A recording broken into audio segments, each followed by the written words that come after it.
Um historiador chamado Justo Gonzalez escreveu há alguns anos uma obra em 10 volumes chamado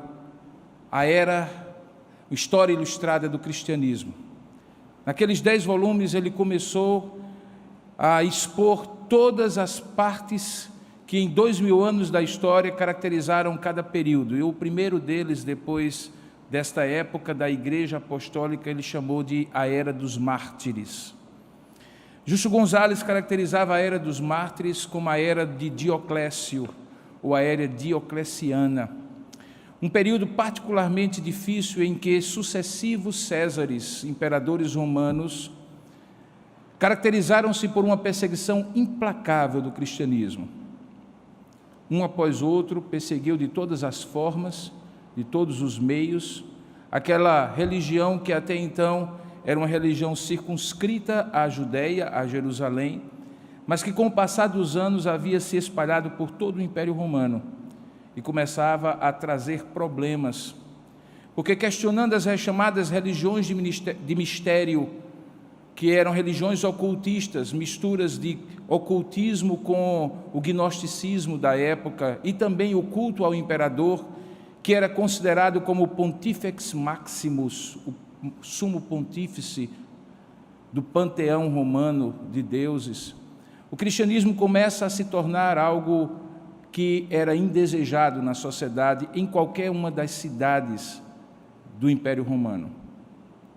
Aquela época foi caracterizada pelos jogos dos circos romanos, em que cristãos eram colocados às feras ou tinham que lutar contra gladiadores profissionais e muitas vezes morriam às centenas e milhares na boca de leões, de feras ou em combates sangrentos, para que o povo se divertisse, para que o povo visse o sofrimento e regozijasse com a morte dos cristãos. Mas a Era dos Mártires não foi uma era que começou a partir de uma perseguição dos romanos, uma perseguição estatal. Nesse episódio, que é o episódio de número 14 da primeira temporada da nossa série Edificarei a Minha Igreja, que está tratando da igreja em Jerusalém, nós vamos ser apresentados ao primeiro homem que efetivamente morre por causa da sua fé. Estevão, um diácono recém-eleito, que a palavra de Deus diz que era um homem temente a Deus, homem de fé, cheio de sabedoria, um homem de Deus que tinha sido encarregado pelo Senhor e por aquela igreja para se tornar um dos diáconos que cuidariam da distribuição dos alimentos para as viúvas que careciam da ajuda. Eu já tive de tudo aqui na igreja, não se preocupe, não vai ser um passarinho que vai me atrapalhar, não. Deixa ele voar, daqui a pouco ele encontra a porta fora. Fique tranquilo, é melhor do que fosse um morcego, irmãs. Estevão é martirizado de maneira trágica, e isso está registrado no livro de Atos, capítulo 6, que eu convido você a abrir a partir do verso 8. Atos 6, 8, 14º episódio da nossa primeira temporada, o primeiro Marte, a Era dos Mártires, começa não pela mão dos romanos, mas pela mão, novamente, das autoridades religiosas do judaísmo de então. Vamos ler a palavra de Deus, eu lhe convido a abrir, portanto, em Atos capítulo 6, a partir do verso 8.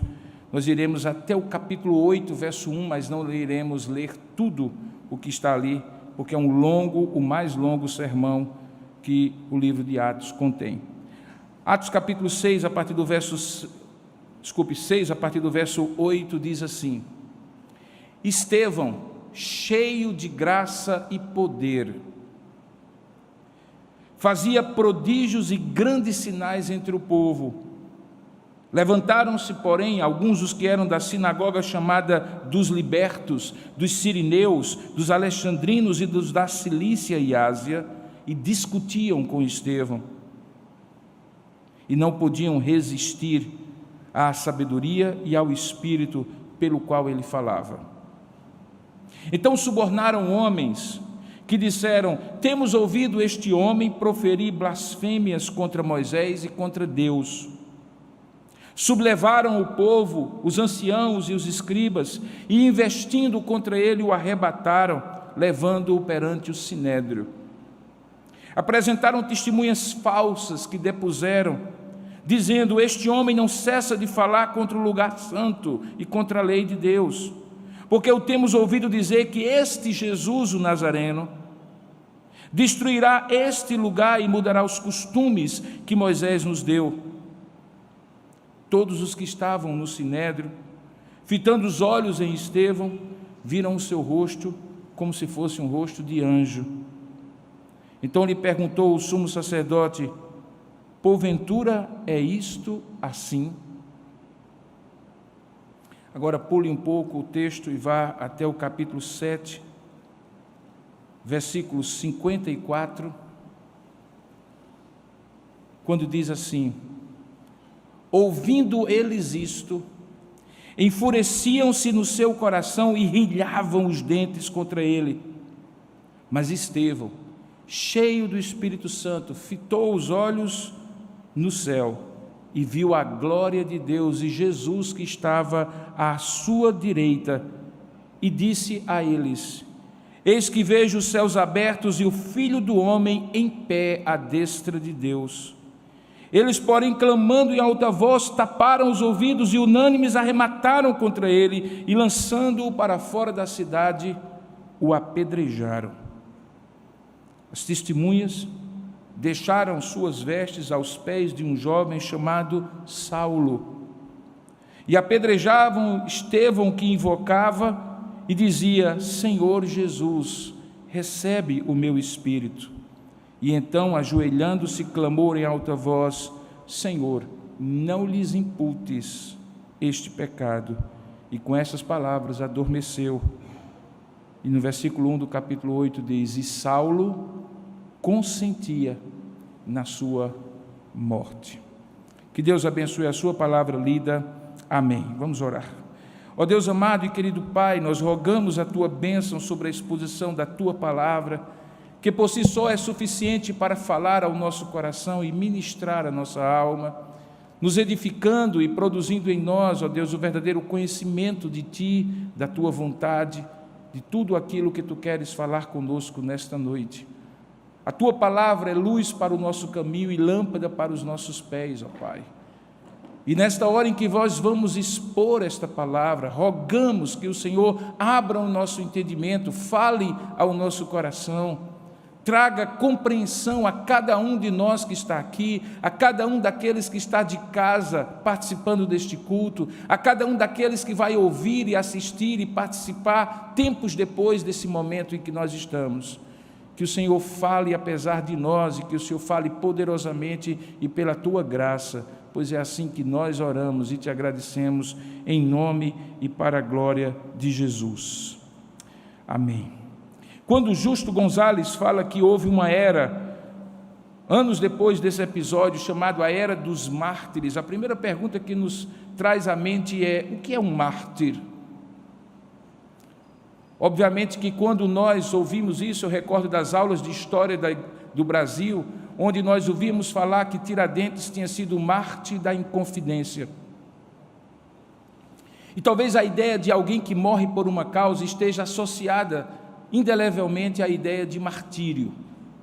Mas do ponto de vista original de como essa palavra surge, martiria, um substantivo grego, ela está atrelada, está associada à ideia de testemunha. Um mártir é um testemunha, é alguém que testemunha acerca de alguma coisa.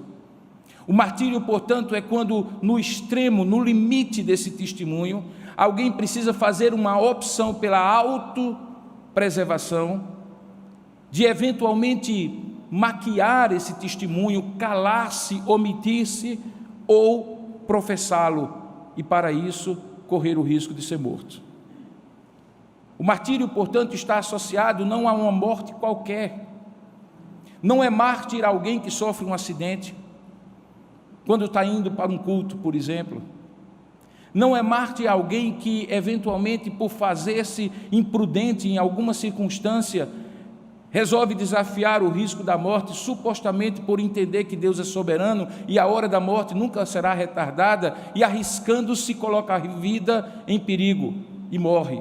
Essa pessoa não é um mártir.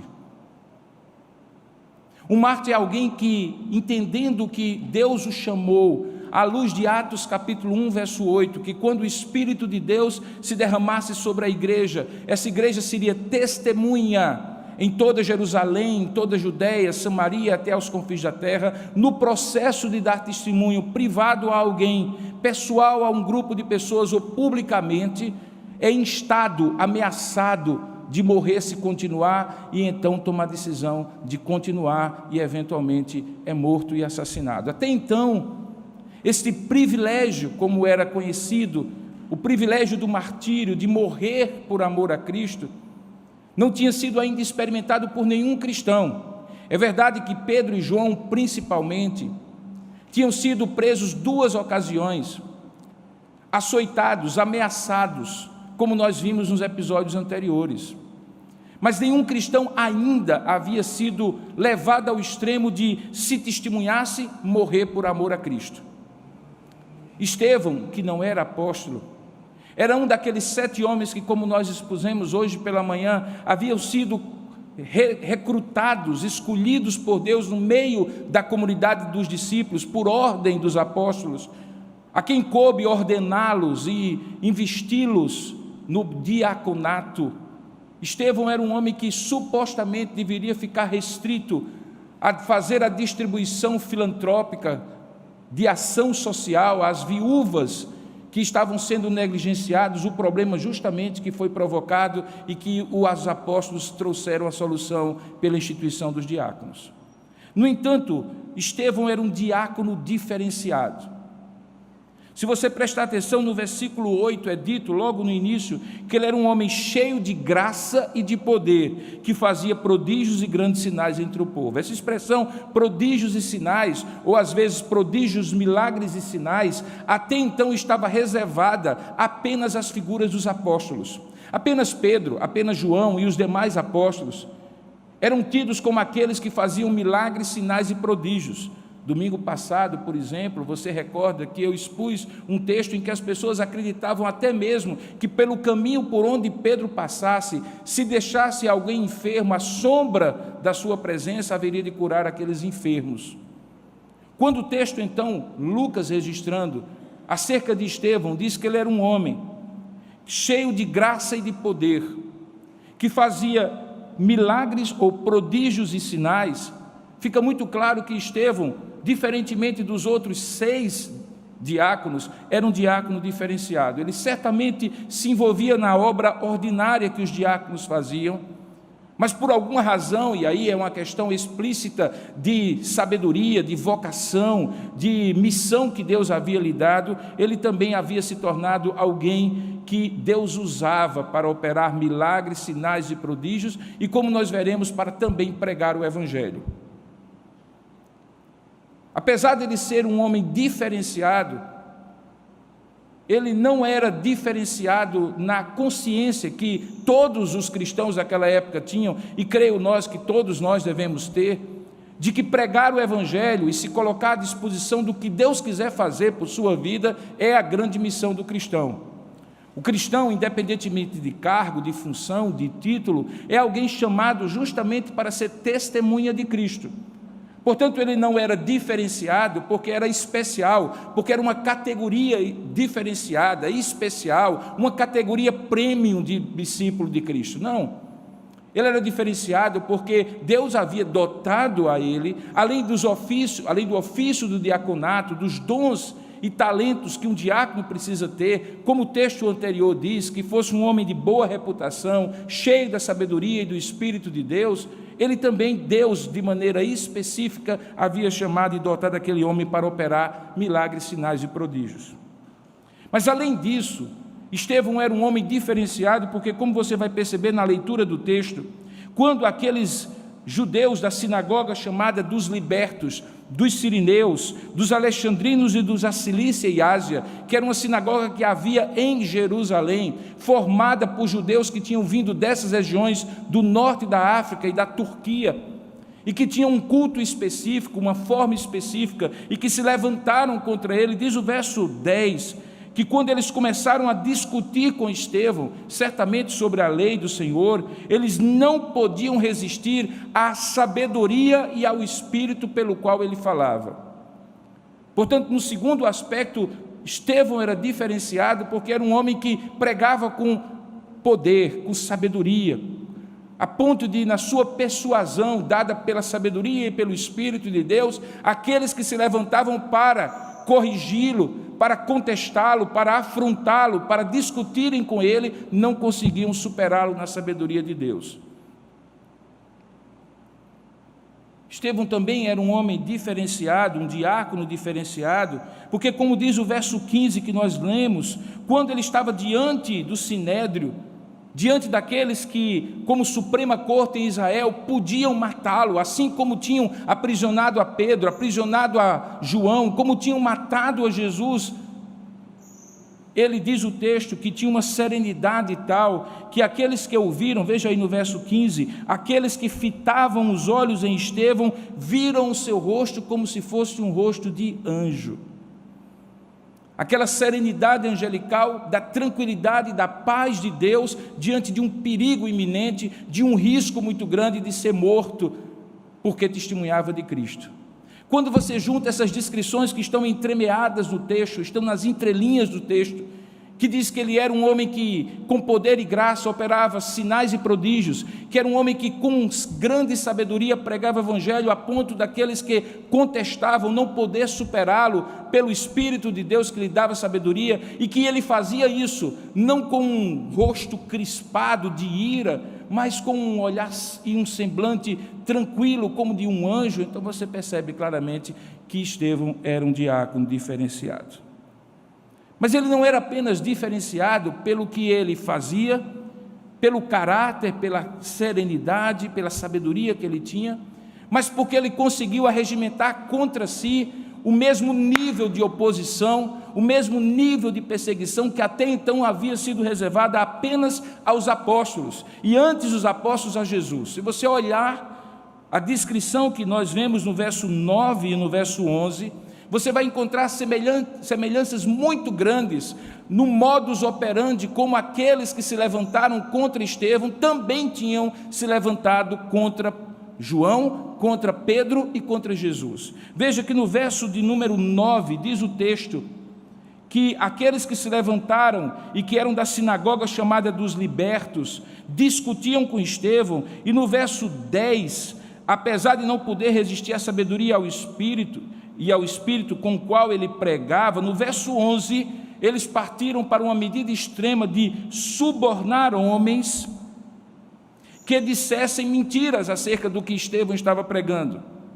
Se você recorda, no registro dos evangelhos, quando fala sobre o julgamento de Jesus, todo o julgamento de Jesus foi baseado em testemunhas falsas.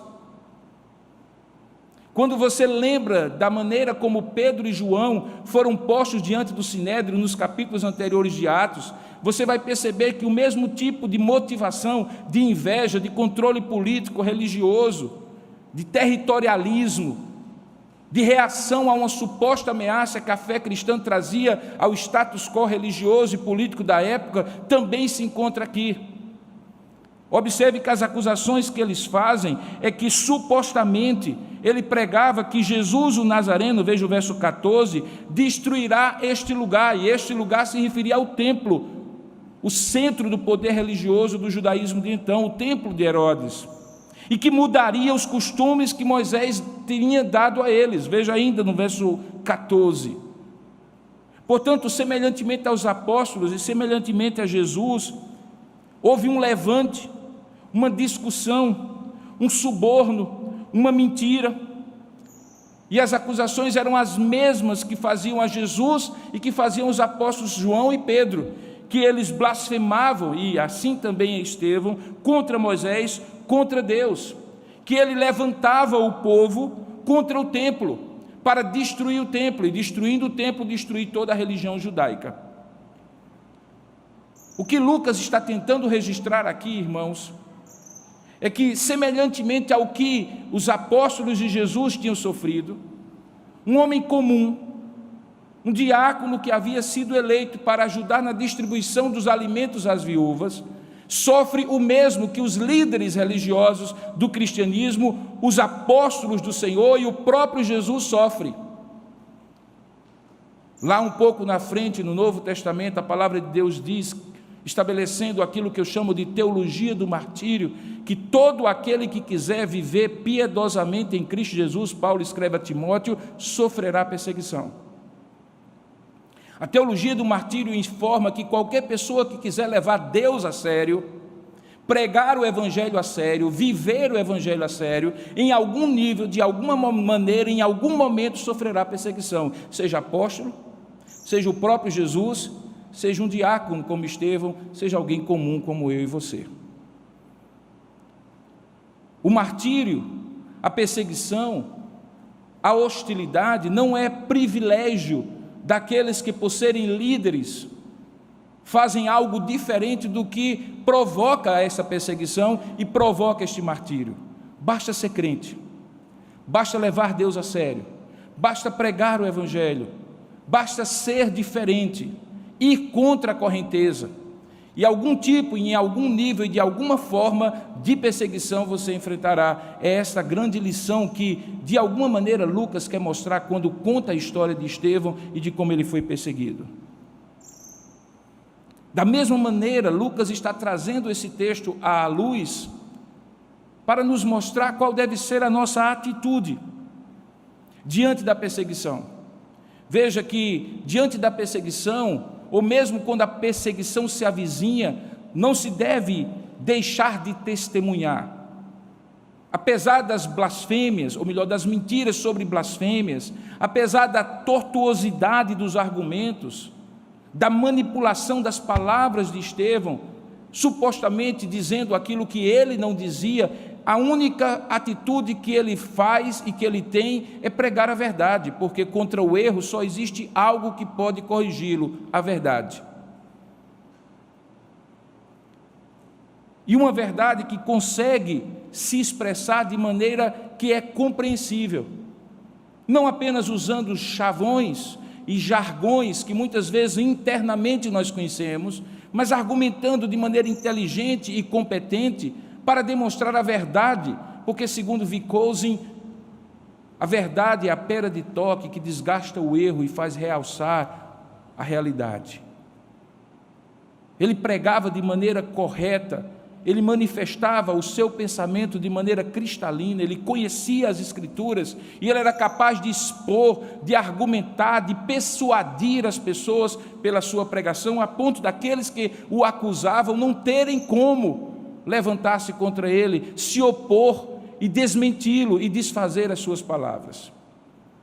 1 Pedro capítulo 3, verso 15, diz que a nossa atitude deve ser a atitude de homens e de mulheres que com mansidão sejam capazes, eu gostaria que projetasse 1 Pedro 3,15, capazes de dar razão da sua esperança. Veja, ele diz: antes santificai a Cristo como Senhor em vosso coração, estando sempre preparados para responder a todo aquele que vos pedir a razão da esperança que há em vós. O testemunho, portanto, parte de uma convicção profunda, que transforma a gente, mas que pode ser traduzida e expressa em palavras e atitudes que demonstrem a verdade daquilo que nós cremos. Estevão era um homem cheio de sabedoria, de poder e graça, mas certamente era um homem que estudava as Escrituras do Antigo Testamento. E isso fica muito claro quando nós vamos então agora para ler o sermão, o mais longo sermão que Lucas registra no livro de Atos e que não é proferido por um apóstolo como Pedro ou por um apóstolo como João, nem mesmo como os 3 grandes sermões que Paulo registra, Lucas pregou e que está no livro de Atos, mas por um diácono, por alguém que não era responsável pela doutrina dos apóstolos, como diz em Atos capítulo 2, verso 41, que não tinha um depósito da fé, que havia convivido 3 anos e meio com Jesus e sido testemunha da sua morte e ressurreição, mas que era um homem que, mesmo fazendo um trabalho prático de ajeitar as mesas para subsidiar o auxílio da igreja às viúvas, no entanto, tinha tempo e se dedicava a conhecer as Escrituras para poder dar razão da esperança que havia no seu coração. Se você olhar agora no texto que nós não lemos, a partir do verso 2, e que é provocado justamente pela pergunta do Sinédrio, quando o sumo sacerdote pergunta a ele, veja aí capítulo 7, verso 1, que foi o último versículo que nós lemos na primeira parte. O sumo sacerdote, então, diante das acusações, pergunta: é isso assim, porventura? E então agora Estevão tem a oportunidade de expor com toda clareza, e o faz. Ele começa dizendo assim: varões, irmãos e pais, ouvi. O Deus da glória apareceu a Abraão, nosso pai. Veja, ele se inclui como povo da aliança, da antiga aliança. Quando ele estava na Mesopotâmia, antes de habitar em Harã, e lhe disse, ele está citando literalmente Gênesis capítulo 12, verso 1, sai da tua terra e da tua parentela, e vem para a terra que eu te mostrarei. Então ele saiu da terra dos caldeus e foi habitar em Harã. E dali, com a morte de seu pai, Deus o trouxe para esta terra que agora vós habitais.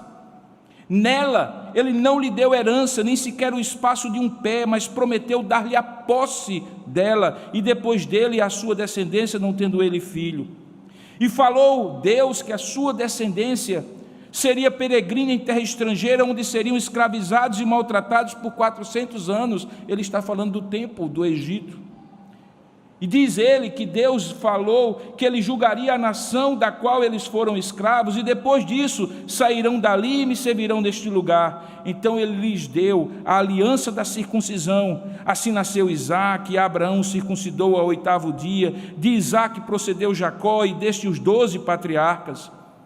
Ele vai contando a história bíblica, chega ao ponto de dizer: os patriarcas invejosos de José venderam-no para o Egito, mas Deus estava com ele e livrou-o de todas as suas aflições, concedendo-lhe também graça e sabedoria perante Faraó, rei do Egito, que o constituiu governador daquela nação e de toda a casa real. E ele continua contando a história, mostrando o conhecimento que ele tinha. Sobreveio, porém, verso 11, fome em todo o Egito e em Canaã, e houve grande tribulação, e nossos pais não achavam mantimento.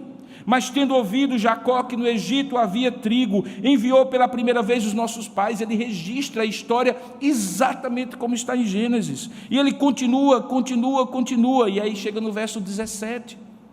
Quando ele diz: como porém se aproximasse o tempo da promessa que Deus jurou a Abraão, o povo cresceu e se multiplicou no Egito, até que se levantou ali outro rei que não conhecia José. Ele está falando de Êxodo capítulo 1, ele está discorrendo a Bíblia por inteiro, a aliança que Deus havia feito com eles, que agora pediam motivo e razão, porque ele estava pregando, fazendo milagres, sinais e prodígios. E ele continua trazendo todos aqueles fatos, e quando chega no verso 23, ele diz: quando então completou 40 anos, veio-lhe a ideia de visitar os seus irmãos. Ele estava falando de José, os filhos de Israel, e vendo um homem tratado injustamente, tomou-lhe a defesa e vingou o oprimido, matando o egípcio.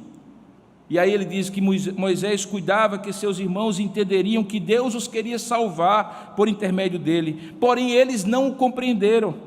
E no dia seguinte aproximou-se de uns que brigavam. Ele conta a história de como Moisés teve, e o motivo pelo qual Moisés teve que sair da terra prometida. Mas aí, decorridos 40 anos, eu já estou no versículo 30, no deserto do Monte Sinai, um anjo por entre as chamas de uma sarça que ardia. Ele está falando de Êxodo capítulo 3, verso 14, como Deus aparece a Moisés e o chama para o seu ministério de tirar o povo. Diz o texto que Moisés, diante daquela visão, ficou maravilhado, e aproximando-se para observar, ouviu a voz do Senhor que dizia, verso 32, eu sou o Deus de teus pais, o Deus de Abraão, de Isaque e de Jacó. E Moisés, tremendo de medo, não ousava contemplá-lo. Então ele disse: tira a sandália dos teus pés, porque o lugar em que estás é terra santa. Vi com efeito o sofrimento do meu povo no Egito, ouvi o seu gemido e desci para libertá-lo. Vem agora e eu te enviarei ao Egito. E aí ele começa a contar as idas e vindas de Moisés diante de Faraó, até que então Moisés chega a receber a lei do Senhor. E por 40 anos peregrina naquela terra, mesmo diante da promessa que demora a se concretizar. Quando chega no versículo 51, ele ainda está em Moisés. Ele havia mencionado Davi e seu filho Salomão para fazer a conexão que provavelmente ele faria se o seu sermão não tivesse sido interrompido com violência, mostrando que toda essa linhagem que ele estava discorrendo numa teologia bíblica do Antigo Testamento iria culminar em Davi e na promessa que Deus deu a Davi de que no trono onde ele se assentava nunca lhe faltaria um descendente e que haveria um que seria a própria raiz de Jessé, do tronco de Jessé, aquele que haveria de governar com um juízo e justiça, com um reino justo, e ele estava apontando para o Messias, para o próprio Jesus Cristo. É nessa hora, quando ele, depois de discorrer por todo o Antigo Testamento com grande eloquência, com veracidade dos fatos, com domínio daquilo que havia realmente acontecido, no momento em que ele vai fazer a conexão com Davi, de Davi para Jesus, diz o texto, que aqueles profetas, ele lembra que os homens de dura cerviz, verso 51, que resistiam ao Espírito Santo, assim como fizeram no passado, nesta hora estavam representados por eles ali, quando ele diz, também vós o fazeis. E ao dizerem isso, ou ao dizer isso, ele provoca a reação do texto que nós lemos, na segunda parte da leitura, a partir do verso 54, é que eles são tomados por uma grande fúria, e com esta fúria, eles rilham os dentes com raiva, enquanto Estevão, cheio do Espírito Santo, veja aí o verso 55, começa a antever, pela graça de Deus, o seu destino, e o seu destino estava marcado no céu. Ele viu a glória de Deus e Jesus que estava à sua direita,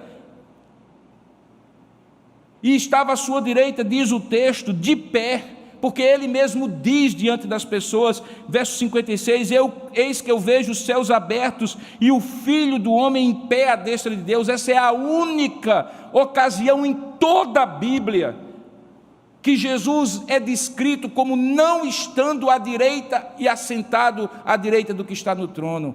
Alguns comentaristas dizem que é nesta hora em que Jesus se levanta para ser o defensor de Estevão e ao mesmo tempo recebê-lo na glória celeste. Por isso que ele vê o Senhor de pé ao lado do Deus Pai, no trono de toda a glória. Enquanto ele vê o que está acontecendo no céu, enquanto Deus abre a sua compreensão que o seu destino já estava selado, que ele já tinha dado o seu testemunho, cumprido a sua missão, e era hora de ser recolhido pelo Senhor, pela via da violência daqueles homens, aqui na terra, eles se enfureciam cada vez mais, chegam a tapar os seus ouvidos, verso 57, clamarem em alta voz e o levarem para fora da cidade e começarem um apedrejamento. Diferentemente de Jesus, que foi crucificado, Estevão é apedrejado, e isso quer dizer muito. A crucificação era uma forma de penalidade prevista apenas pelos romanos. Jesus foi crucificado porque Jesus foi condenado por Pôncio Pilatos, procurador romano para aquela região. Mas o apedrejamento era a pena máxima, capital, que a lei judaica prescrevia para situações extremas. Uma delas era a situação de blasfêmia contra Deus. Estevão, dando testemunho verdadeiro, movido na palavra de Deus, restritos, vinculado, fiel à Escritura Sagrada, é, no entanto, acusado de estar fazendo justamente o contrário, e recebe uma punição sem julgamento, sem confrontação com a verdade, de ser apedrejado. E são aqueles homens que deveriam julgar de modo reto, segundo a lei de Moisés, os primeiros a pegarem as pedras e jogarem contra ele.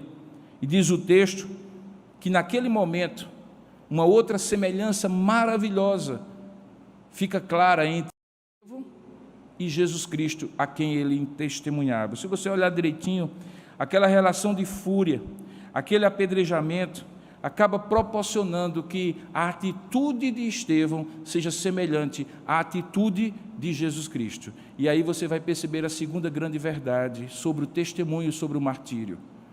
O nosso testemunho é ser igual a Jesus Cristo, é ser semelhante, melhor dizendo, a Jesus Cristo. É falar o que Ele falaria, é fazer o que Ele faria, é ter a atitude que Ele teria, é ser semelhante a Ele, assumindo o que Ele faria numa circunstância igual.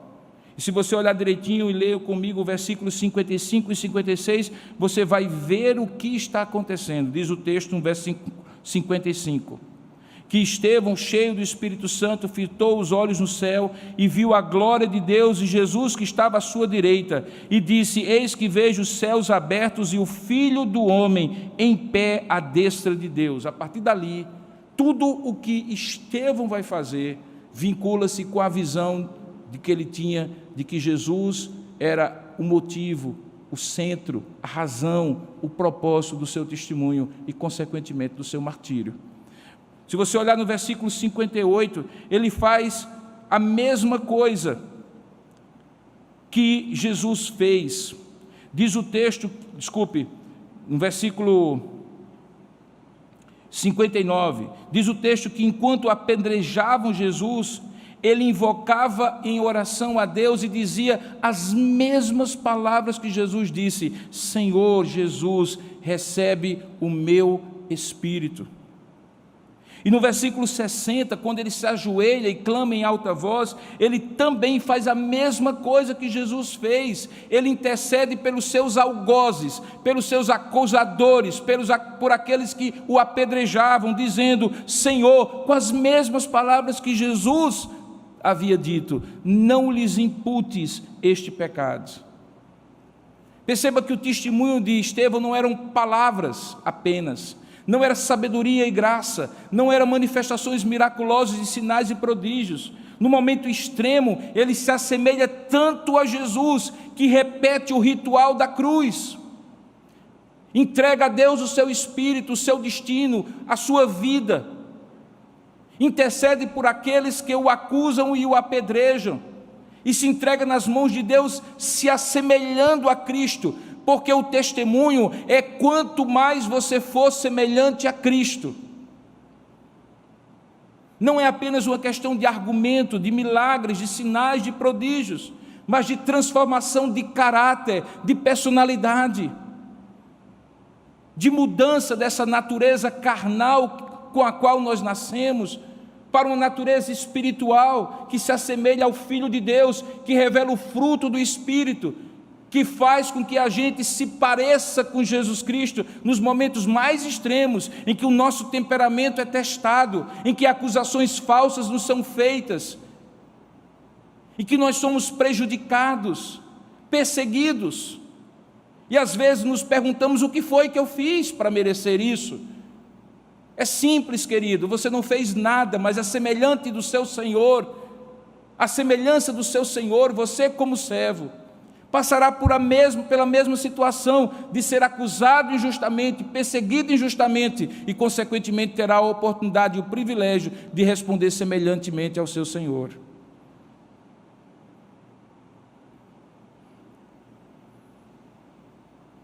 Ele entrega o seu espírito, ele intercede por seus algozes, e ele então cumpre o seu testemunho.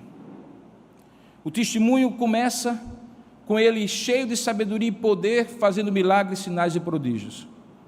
O testemunho inclui a capacidade que Deus lhe dá com sabedoria de expor a sua fé, de argumentar a sua fé, de pregar o Evangelho mesmo diante daqueles que supostamente conheciam mais do que ele, escribas e doutores da lei. Mas o testemunho chega à sua apoteose, ao ápice dele, quando é capaz de transformar a nossa vida e nos fazer semelhante a Cristo diante de um perigo real que acaba se concretizando, que é o perigo da morte. Perceba que ele se torna um cristão no sentido mais pleno da palavra, um pequeno Cristo, que passa pela mesma via crucis que o seu Senhor, e que já havia sido advertido por Jesus aos seus discípulos, quando ele disse: assim como fizeram com o mestre, farão com os seus discípulos. Porque o servo não é maior do que o seu mestre. Se fizeram isso ao Senhor, quanto mais aos seus discípulos. Quando a gente se identifica com Cristo, entrega a vida a Jesus Cristo e se torna uma testemunha de Cristo, talvez fosse necessário dizer: é isso mesmo que você quer? É isso mesmo para o qual você está se comprometendo? Porque não serão somente bênçãos e privilégios que certamente Deus, por sua graça, lhe dará.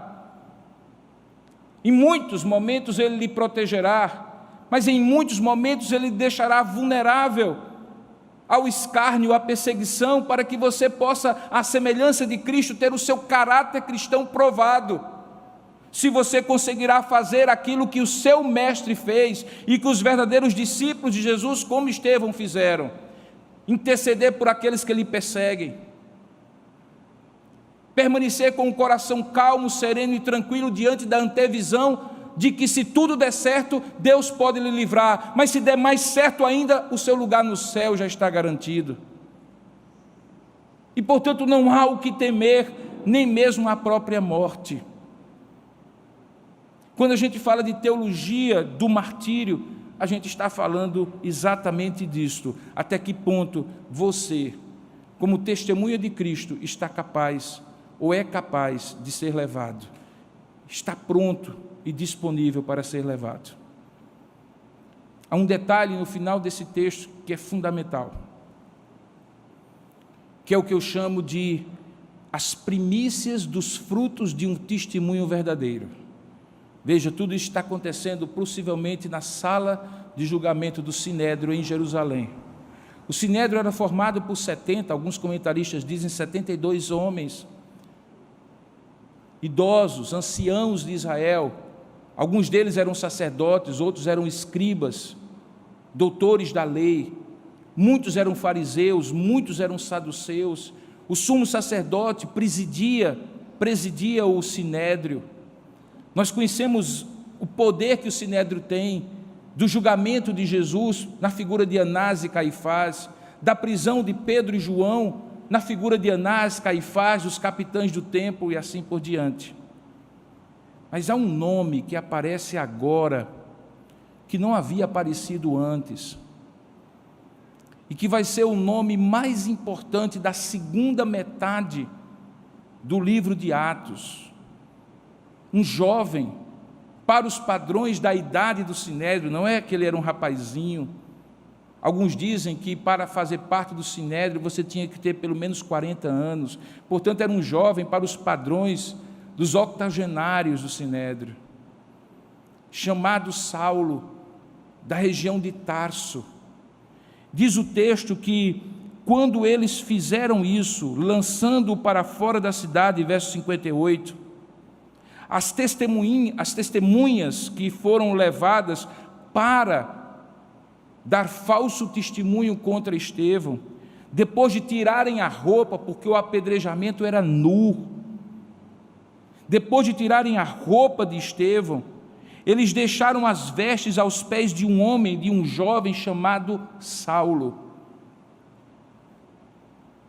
E no versículo 1 do capítulo 8, uma divisão que particularmente eu acho que foi mal feita na Bíblia em português, porque esse verso deveria ser o último do capítulo 7, diz: e Saulo consentia na sua morte. O consentimento de Saulo, no entanto, não é apenas algo do tipo omissão. Estava ali e viu o que aconteceu. A palavra que é usada no Novo Testamento grego dá a entender que Paulo concordava com aquilo, que Paulo certamente e possivelmente usou das suas mãos para, junto com os demais, jogar pedra sobre o primeiro mártir de Cristo. Isso vai ter um significado profundo, porque é este homem que sai no capítulo 9, logo depois, um pouco depois dessa história, com cartas precatórias, autorizadas pelo Sinédrio, para perseguir homens numa cidade chamada Damasco. E é naquele caminho descrito no capítulo 9 de Atos, que aquele homem que estava com as cartas autorizando a perseguição para aprisionar e trazer cativos a Jerusalém, talvez para passar a mesma situação que Estevão tinha passado, ele tem um encontro com Cristo, e daquele homem que cai como Saulo de Tarso se levanta o grande apóstolo Paulo. Por que Lucas coloca essa história agora, quando ainda tem um capítulo 8 inteiro? Outros personagens vão aparecendo, e só no capítulo 9, Saulo volta ao holofote da narrativa. Eu acredito que ele está dizendo aqui, que ainda que nós não vejamos, ainda que nós não saibamos, ainda que nós não consigamos avaliar, medir a influência, o impacto do nosso testemunho, quando devidamente dado, por palavras, milagres, sinais, prodígios e por transformação de caráter, Deus impacta pessoas, transforma vidas, que nós só vamos nos encontrar com elas na eternidade. Deixe-me agora correr solta a minha imaginação. Anos depois, Saulo vem a falecer. E como servo de Deus vai ao céu. Deixe-me correr a imaginação de como foi aquele encontro daquele homem que testemunhou e que recebeu as pedradas daquela mão agora transformada num servo de Deus. Deixe-me correr a imaginação do impacto de tantas outras vidas que foram transformadas pelo Evangelho, que agora passava a ser pregado também por Paulo, e que eram filhos na fé de Paulo, mas talvez eram netos na fé de Estevão.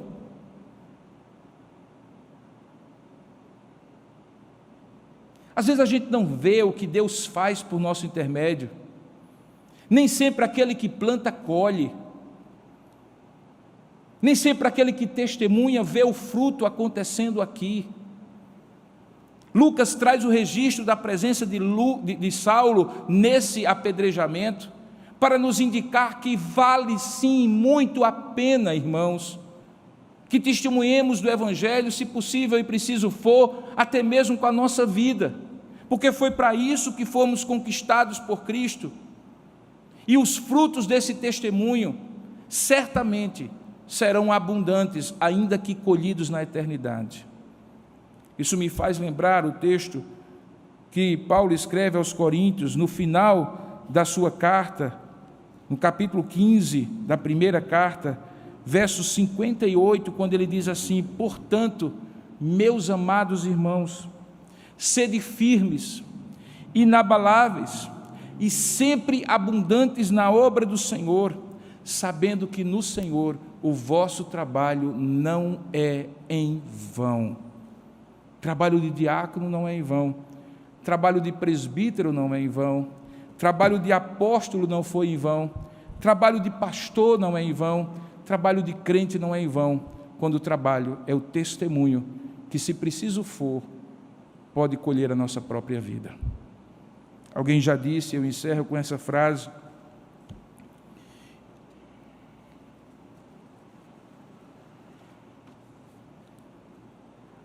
que o adubo que fez a igreja crescer durante o tempo da sua perseguição foi o sangue dos mártires. Quanto mais perseguida, mais a igreja crescia, porque o seu testemunho era purificado.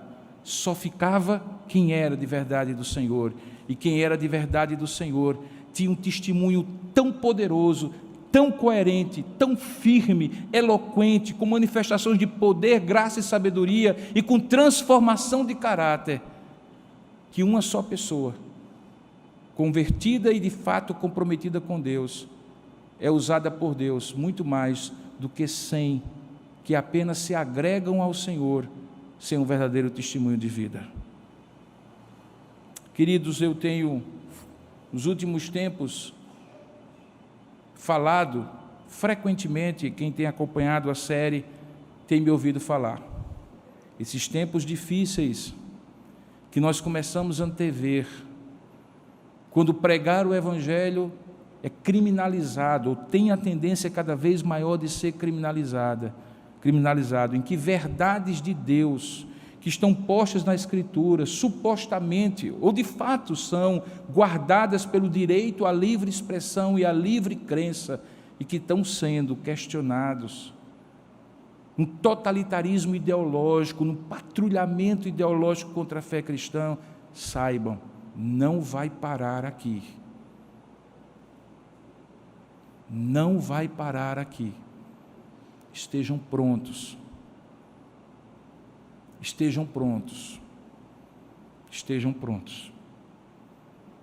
Os tempos dessa igreja voltarão, seja por autoridades religiosas ou estatais, seja o patrulhamento cultural, político e às vezes até mesmo nas instâncias judiciais e legais.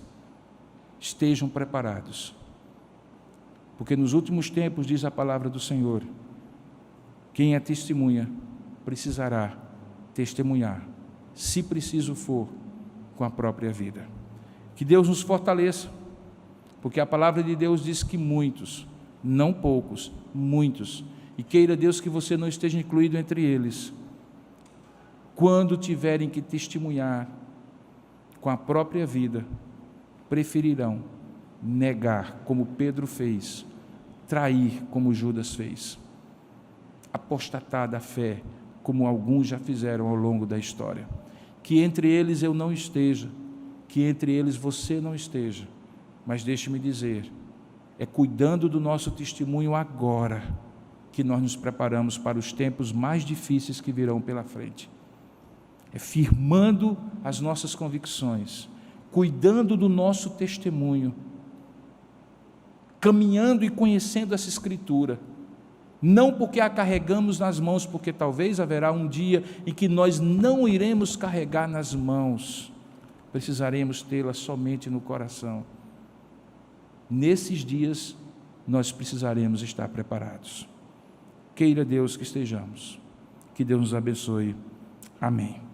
Eu convido você nesta hora a orar comigo e pedir a bênção de Deus para que isso, de fato, se concretize na sua vida e também na sua que está participando de longe. Senhor nosso Deus e eterno Pai, nós não somos capazes de dar esse testemunho se não formos movidos pelo Teu poder e pelo Teu Espírito. Estevão foi porque o Senhor o capacitou para tal. E é isso que nós te pedimos agora, que o Senhor nos capacite, que o Senhor nos dê a capacidade, sim, Pai, de testemunhar com palavras e obras, com vida transformada, com conhecimento da Tua Palavra, com ousadia para expor a Tua Palavra, para testemunhar do que Tu és na nossa vida, de quem Tu és, daquilo que Tu tens feito em nós e por nosso intermédio. Dá-nos, portanto, essa capacidade de sermos testemunhas fiéis e verdadeiras Tuas. Não nos deixes cair em tentação, livra-nos do mal, não nos permita apostatar da fé, perder, ó Deus, o compromisso e o vínculo contigo, mas nos tem perto de Ti e nos preserva para que possamos perseverar. É assim que nós te oramos, em nome e para a glória de Jesus. Amém, Senhor.